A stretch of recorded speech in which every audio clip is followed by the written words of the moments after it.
I watched Doctor Who The Well, and I have some thoughts.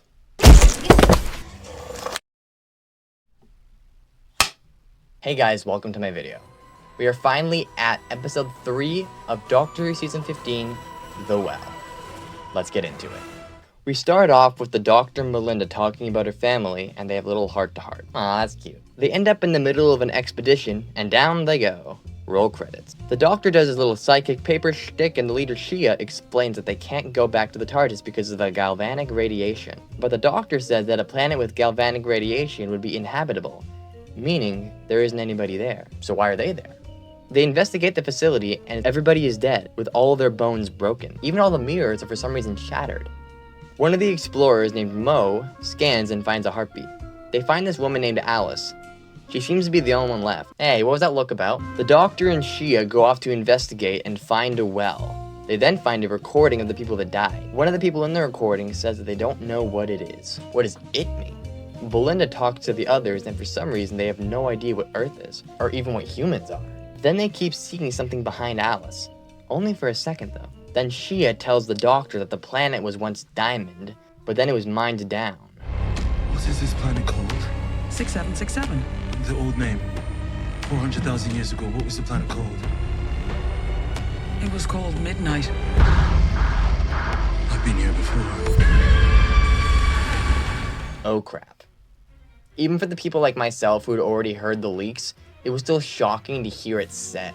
One of the explorers goes behind Alice and gets obliterated. The Doctor comes back, and we find out that by standing parallel to Alice and staring at her results in the person behind her being killed. It's basically in the shape of a clock, with them dying at midnight. Then the explorers turn against each other, and one of them goes against Shia, so she uses the entity to kill him. The Doctor gets close to Alice and hears the entity, but Alice didn't hear it because she's deaf. The Doctor realizes why the mirrors were broken, so the entity doesn't see itself. So the Doctor has Shia break the water pipes, creating a reflection. The entity then lets Alice go, and they run. We actually get a quick glimpse at the entity as they run. It's quite creepy. They end up in a room, but oh no, Belinda has it. But then Shia takes it from her and jumps into the well. Something tells me she's not going to climb out of it. Belinda is now safe, but the Doctor and her wonder how no one knew what Earth was. This has implications for the future of the season. Mo does a mission report and talks to Mrs. Flood. Mo then talks to one of her friends, but oh no, the whispering comes back and Mo's friend sees something behind her. Fade to black. So that was the episode. What are the positives? Well, honestly, the entire episode is technically a positive. The reveal of the Midnight entity was amazing, the tension was well done. I also like how they took the concept of the shadow from the original and made it a bigger mechanic. It makes sense that after being around longer, the entity would discover new tricks. The acting was also really good.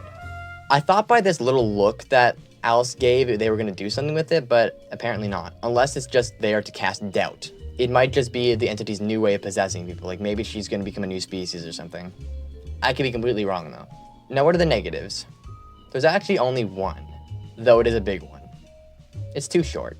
But what does that mean? Midnight was just as long. Even Blink was just as long. So what's the difference? Well, Robot Revolution actually had this exact same problem. Let me explain. Think about The Empty Child, Silence in the Library, Time of the Angels, Human Nature, heck, even Aliens of London. What do all of those episodes have in common? They're two-parters. Blink and Midnight didn't need to be because it was immediate. The threat was immediate, and the monster was revealed and dealt with all at once. This episode needed a two-part structure, with the first part telling us what the monster is, and then the second part being about stopping it.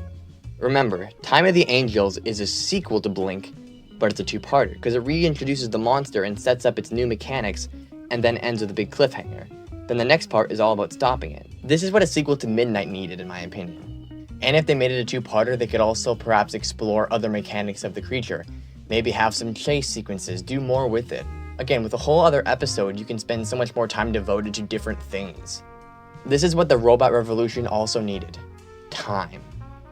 And the shorter season, I think, is the reason for this problem. If not a two-parter, maybe give it a longer running time. Maybe 15 or 10 minutes longer. Maybe 20 minutes. But because it's shorter, we miss out on possible nice character moments, and the pacing doesn't work as well as it could have. That's actually the only problem I actually have with this episode, though it is a big one. That's why I'm going to give this episode a 7.5 out of 10. But let me know what you thought about it. Let me know in the comments and tell me if you disagree. And remember, be civil. God bless.